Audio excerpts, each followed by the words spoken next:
Hi everyone. Today we are going to be talking about yoga in the child with autism spectrum disorder. My name is Lindsay Acabelli, and this is for our Kinesiology 587 class.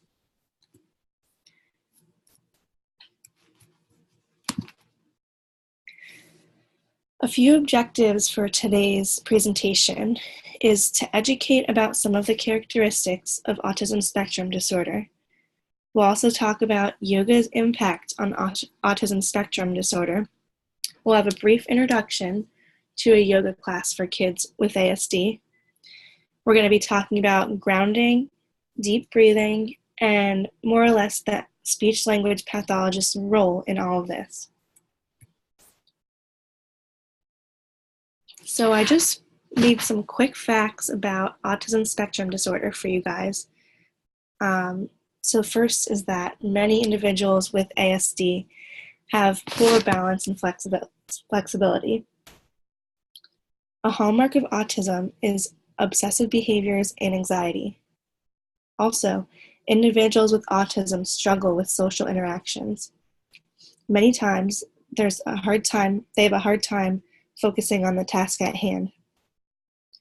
In fact, children with autism have different sensory experiences from other people. Their responses often cause their bodies to get stuck in a fight or flight reaction, and the freeze modes divert blood from the digestive organs to the skeletal muscles. This can result in disrupted digestion, increased heart rate, and shallow breathing, all which provoke anxiety.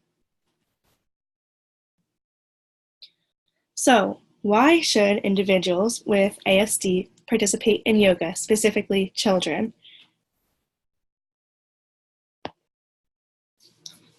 Yoga has many impacts on autism spectrum disorder.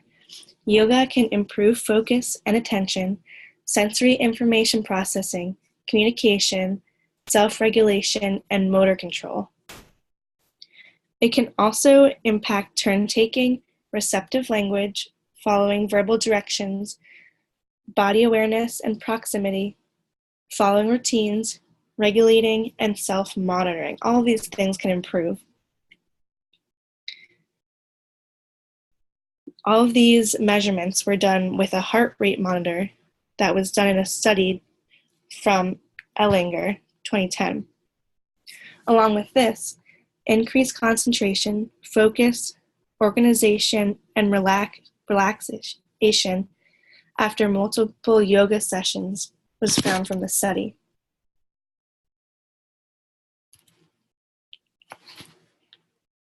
This video is a little introduction for how you would go about teaching yoga to kids with autism.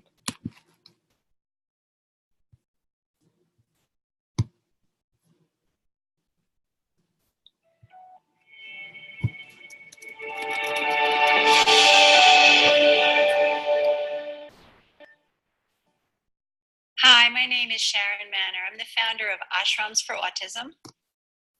Hi, my name is Hannah Schuler. I'm a yoga instructor for Ashrams for Autism. It's an honor to be able to present this class to individuals on the autistic spectrum. It's been a labor of love creating this program over the past 10 years. These classes have been specifically designed for all abilities on the spectrum. So it's important to be mindful of how your students are responding to one segment or the other. So you can choose whether or not you add a class, take one away. Just be mindful of how your students are feeling. We have a few tips for you to make it more effective and more comfortable for your students. Number one, be aware of the lighting in the room. If you have lights that buzz or flicker, perhaps turn them off. Be aware of the music that you play during the dance break. Some of the children may have hypersensitive hearing and be affected by some of the tones. If you have some nonverbal students that are taking the class, perhaps have one of your teachers or your assistants come up to the front of the class and do the class along with them. And if you're going to assist, be really mindful of how you approach the students. You want to approach a student and let them feel safe and comfortable. You don't want to alarm them or startle them. So be aware if you come in and place your hand on top of a student from above, it could be startling for them. So always gently come in from underneath, and say you're going to do a spine twist with a student. You're going to take one hand and move it to the side and the other hand behind and gently begin to move. And remember, we don't want perfection. We want success, and we want to build self-esteem. So let's let the magic begin.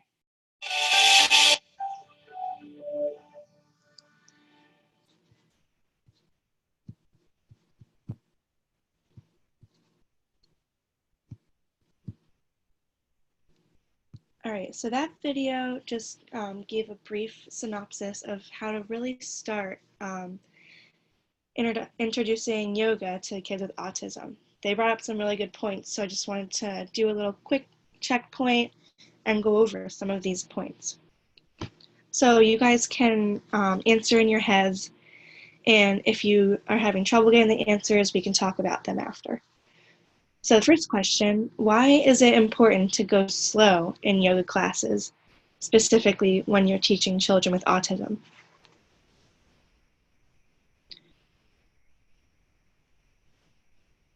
Question number 2, should technique be a target in yoga classes for children with autism?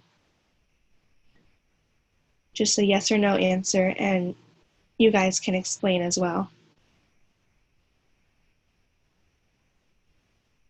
Question 3, how can you keep from startling or alarming a student when helping adjust a pose?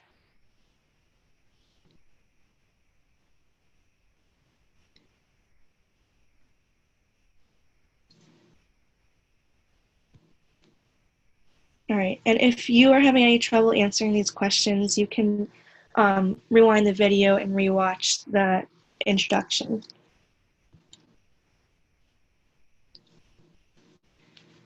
So when you're teaching yoga to children with autism, using visual aids are very helpful for children.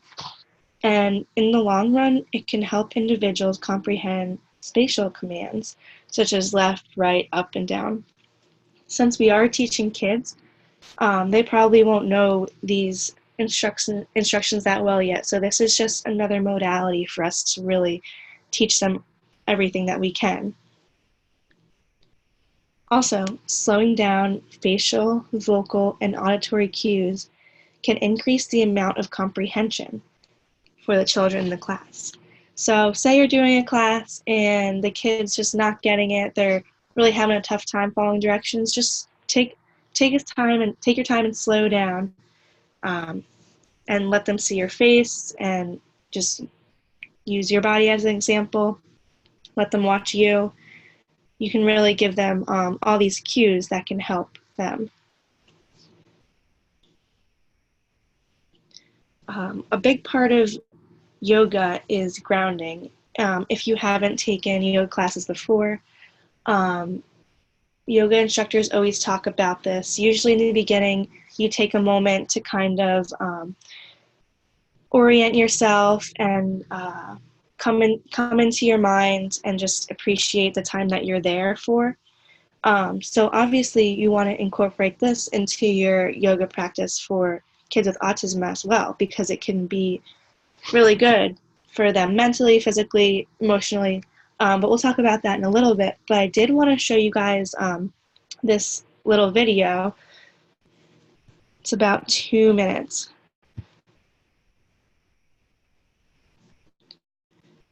So the video starts out with some chanting. I'm just going to skip that part because I don't think it's really relevant to my presentation, but I'll put the link in. You guys are welcome to go back and look at the beginning as well.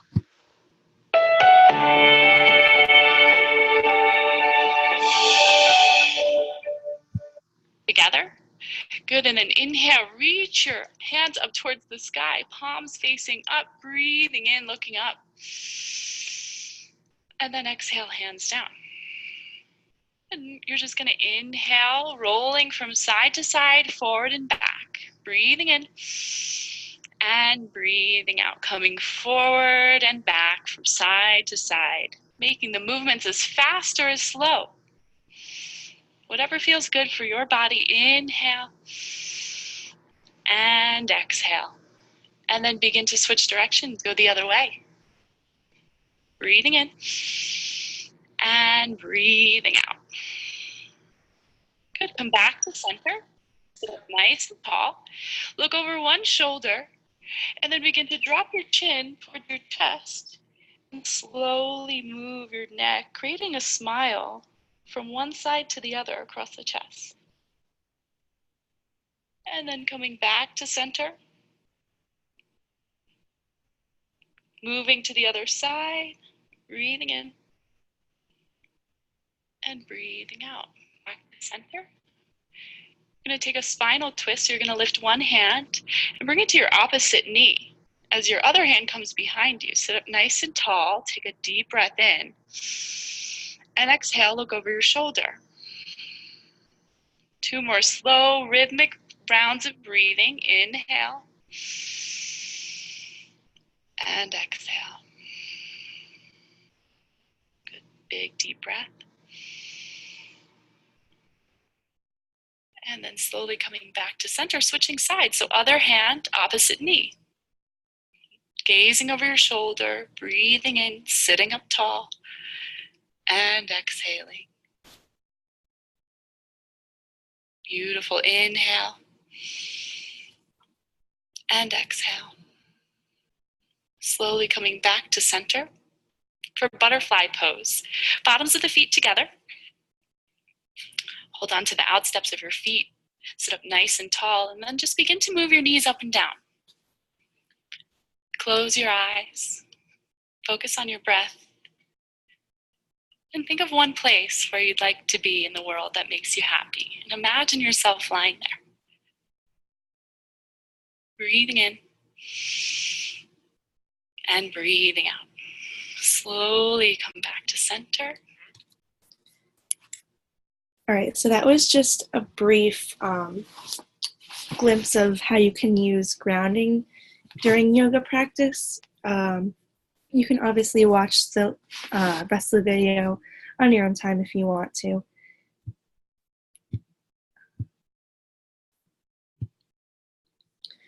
All right, so if you did notice, that video altogether was 10 minutes long just for the grounding exercises.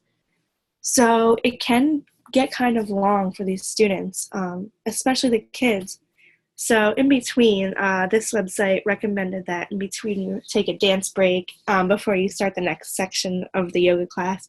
But it's really up to you, and whatever the child really needs, you can kind of feel it out for yourself.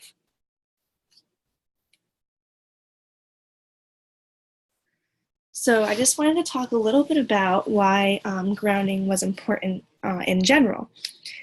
And if you haven't done any grounding exercise in the past, you should know that grounding can help interrupt some spiraling thoughts if your mind is going out of control.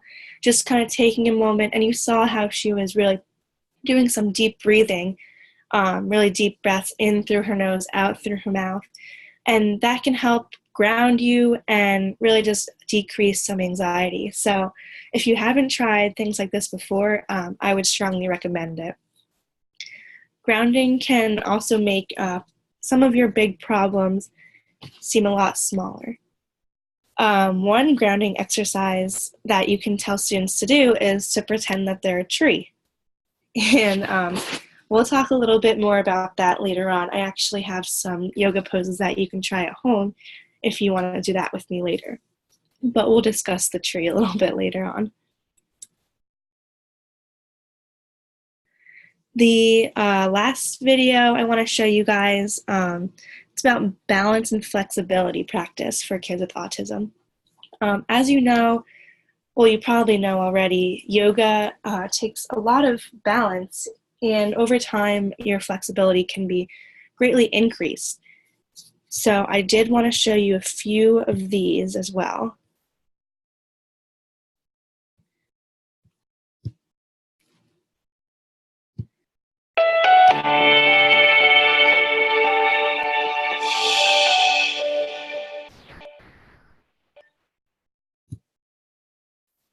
Reach reaching around if you can for your foot. And if you can't reach your foot, that's okay. Just keep your knee bent and try to balance. Reaching your opposite hand forward. And if you fall out of balance, that's okay. You can always come back for 1, 2, 3, 4, 5, 6, 7, 8, 9, and 10. Great job. Slowly release. Now coming into child's pose. So take a couple of steps back. Come onto your knees. Take your knees as wide as the mat. Big toes touch. Hands come forward, forehead down. Good. Breathe in and breathe out. Slowly coming back up. As we come to lay down on our stomach, legs out and arms come underneath your shoulders, press into your palms, setting up for cobra pose, snake pose. We're going to inhale, press into our hands as much as you feel comfortable, come up. And then as you come down, make it sound like a snake.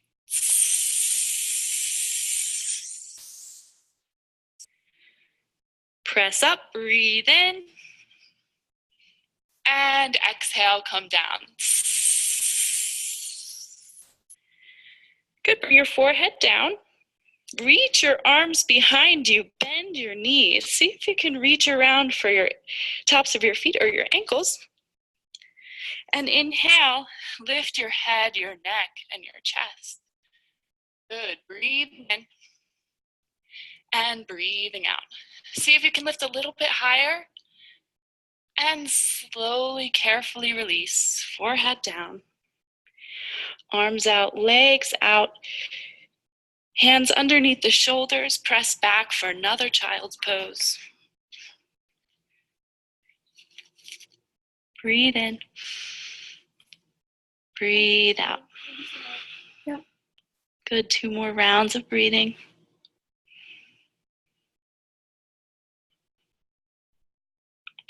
One more loving breath. Inhale. And slowly exhale. 1.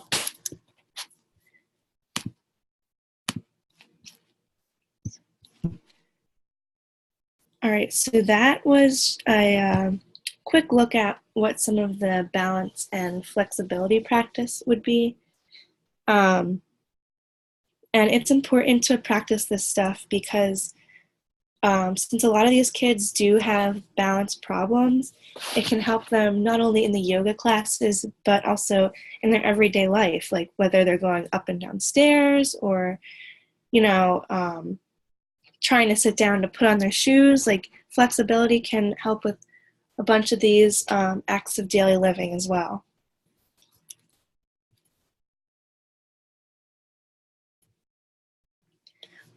Studies have shown that children with autism spectrum disorder have been found to have some of these deficits and delays in things such as gross and fine motor skills, balance and coordination, postural control, motor control such as force, direction, timing of movement, and motor imitation, and also motor planning. And this was from UMN Health Science Center. One more video I have for you guys. I thought the other one was the last one, but this is the last one, I promise. It's calming and deep relaxation practice for kids with autism. And this kind of goes along with the grounding exercises, but this is something you would do towards the end of the yoga session. And it's important because it really does help the children, not just physically, but also psychologically, just to calm themselves down and really know what it's like to relax. If we're able to implement this stuff in yoga sessions, then they might be able to take it out and generalize it to their everyday lives. For example, if they are, getting upset over something, maybe they'll be able to take a step back, do like a small grounding exercise that they already know how to do, and really just be able to de-stress about any type of situation that they might encounter. So here is just a quick calming and deep relaxation.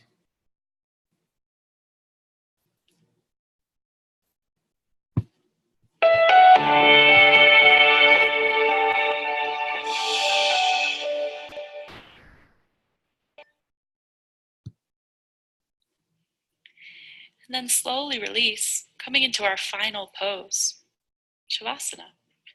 Extend your legs long on the mat. Relax your legs.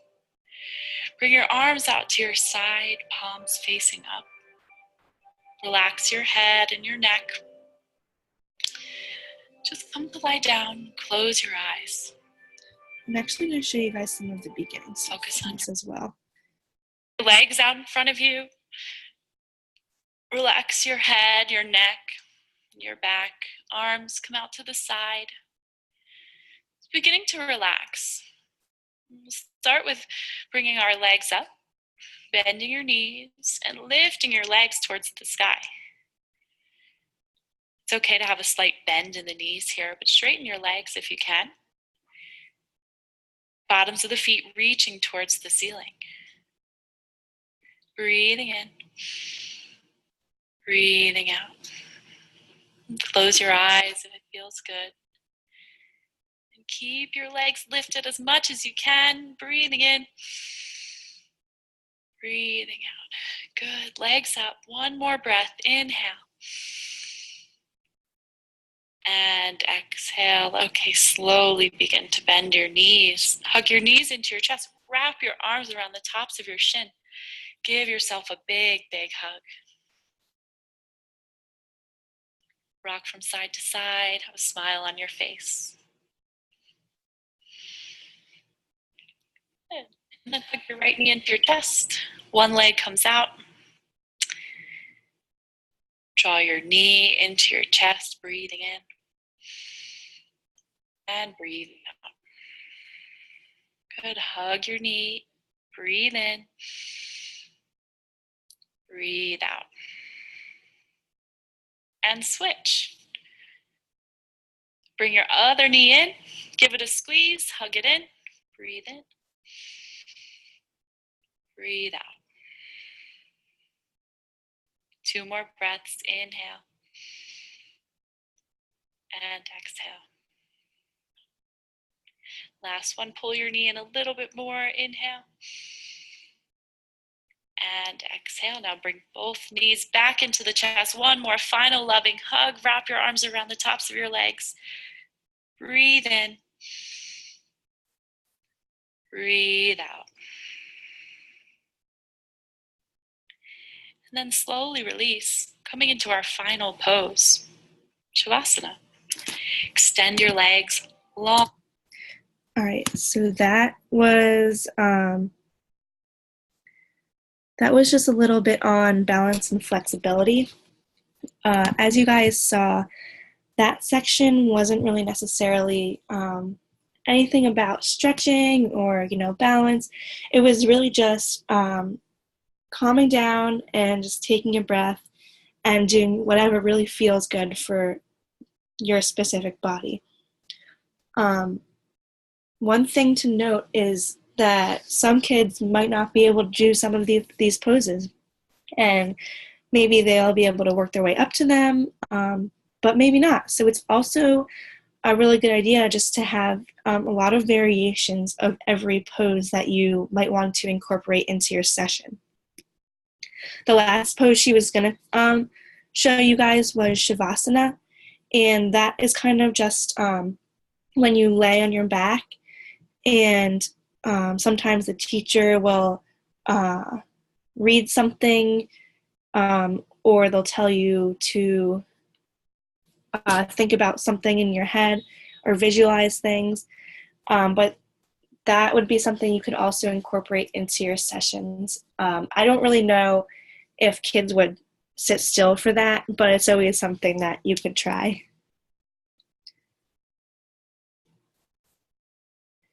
Deep breathing and relaxation can really help individuals with autism. According to the American Autism Association, deep breathing is proven to relieve stress. Also, deep pressure is shown to release endorphins and therefore release serotonin and dopamine. And those are like the feel-good things.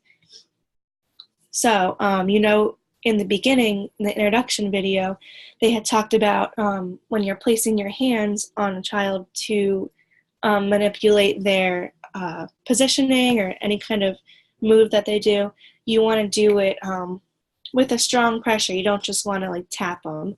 So the deep pressure can help them get the stimulation they need while also at the same time not scaring them. So what is the speech-language pathologist scope in this? You might be wondering. Well, first of all, SLPs can treat many different areas. So some of these areas include comprehension and cognition, speech disorders, language disorders, social communication disorders, and swallowing disorders. These are all in the speech-language pathologist scope of practice. Our role in this could be incorporating yoga into our therapy sessions. For example, while doing yoga poses, we could be practicing some articulation, which would be if a child is having trouble saying like a TH sound, maybe they could do a pose, and every time they finish the pose, they could say a few words that start with TH, kind of do like a reward system with the yoga practice. Also, comprehension can be examined while practicing different yoga poses. If the teacher is up in front of the class and they say, let's do the downward dog, the child will have to comprehend what the downward dog is, recall what it looks like, and then perform it. So that's all within the comprehension. Also, incorporating yoga into therapy can test memory when recalling the sequences of yoga routines or even just individual specific yoga poses. As we just talked about, deep breathing is also a big part of yoga. It can help relieve stress. It enforces healthy respiration and can also help with stuttering. So I know when we have individuals that stutter in our therapy sessions, sometimes it can help them to just take a breath, kind of step back from the situation and take their time. So this deep breathing can really be implemented for this as well. We can also do speech during yoga for sensory and stimulation, as I previously talked about. And lastly, yoga can be considered like a physical activity that's different from just sitting at the table doing classwork or, drills from speech. It's like a physical, you can touch it, you can get out of your chair and just get away from that table time, which a lot of children really need. All right, here is a list of my references.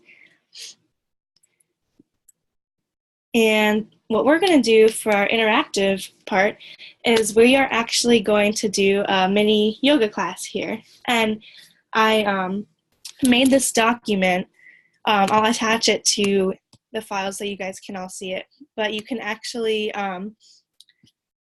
you can print this out and you can try it with some of your kids if you're around kids at all. And I think it would really help. So if you want to get up at your desk and do it, these poses with me, you're more than welcome to. For this part, I will read off of this and you can do them with me. And for some of the poses later on, you can do them as well. So the first part of this document is affirmations. And let me see if I can do this so you can see me doing it. Let's see here. Okay, hi. Okay, so some affirmations that you guys can do. Affirmations, first of all, really help. If what you're going to do is you're going to repeat them in your head, and eventually the goal is that you're going to start believing whatever you hear. So I'm going to set you guys up a little higher, and then you guys can do them with me. So the first affirmation is, I am strong. You're going to tell the children to pretend to be a surfer. So it's actually the warrior two pose. So your leg is bent, both arms are out, in the warrior two pose. And you're just going to say in your head, I am strong. I am strong. I am strong. I am strong. And maybe have the kids go through about 5 times and say it to themselves or say it in their minds, and they'll start to believe it too. The next thing we have here is I am kind. And here's an example of the tree pose that I was talking about earlier. And that can help with the grounding technique. But the phrase for this affirmation is I am kind. So to do the tree pose, as you can see in the picture, your arms are up and your leg is up as well. The one thing about this pose is, number one, you want to be careful with the children, their balance. But secondly, you also want to make sure when you put your leg up that you don't put it on your knee joint. If you can see, her foot is right above her knee, or you can do it right here on like your calf if it's too tough for you. But you just don't want it on your knee joint. So you're going to put your hands up and your leg up, and you're just going to say to yourself, I am kind. I am kind. I am kind. And the next one, you're going to have them pretend to be a skier. And this is called the chair pose. So the arms are going to be up, and you're just going to pretend that you're sitting in a chair. Knees are bent kind of together a little bit. And the phrase for this is, I am brave. I am brave. I am brave. And you can even have the students close their eyes as they're doing this too. Just be careful again with the balance. This next one is the downward dog. I'm sure you've all seen it before. The phrase, you're going to tell them to pretend to be a dog, and the phrase is, I am friendly. So you're going to have them go down on all fours on the ground. I am friendly. I am friendly. I am friendly. And this last part of the affirmations I have is called the hero pose. Pretend to be an owl, you're going to tell the child, and you can also show them how to do it as well. But the phrase for this affirmation is, I am wise. So you're going to have them sit down on their knees and then have their hands on their lap. I am wise. I am wise. And there are some additional instructions in this, twist the upper body one way and the other, and that can all be kind of personalized to whatever you think the student can handle. Now, those were the affirmations. These are some more yoga poses that you guys can try on your own. We have cat-cow. We have the tree pose again, the warrior, and the ragdoll. And the ragdoll is, I found a lot of research saying the ragdoll was really effective for children with autism. It can really help them calm down. So you can see in the picture, but basically you're just gonna stand up straight, and then you're gonna put your arms up and bend over and just kind of hang. And you can have them hang for really as long as they want to. But it's a really good stretch for your back, but it also is effective for calming down and a bunch of other things. This last one, you're going to have them kneel on the ground, and you actually do, it's called the tiger pose, and you roar as you do it. So you can see her mouth, she's like roaring. And this would be a fun one for lots of kids, because I know they like to yell and stuff in class, so that would just be a nice thing for them. This last thing I have for you guys, it's just a deep breathing exercise.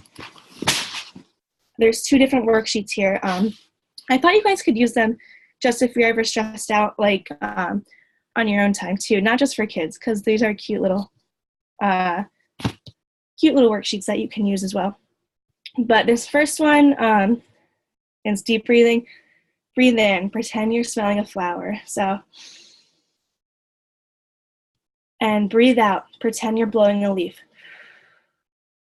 And that just enforces in through your nose, out through your mouth.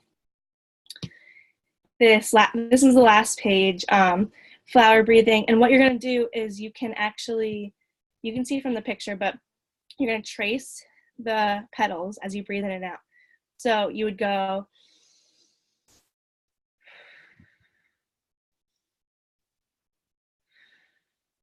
and that kind of regulates your respiration pattern and really enforces a really healthy breathing pattern. You're going in and out the same rate. It can help a lot, I think. But you guys are welcome to use those sources for yourself or print them out for kids or really whatever you guys want. But I thought they were cool and I really wanted to share them with you guys. Thank you so much for listening. I hope you guys have a great weekend, great week, and have a good rest of your class.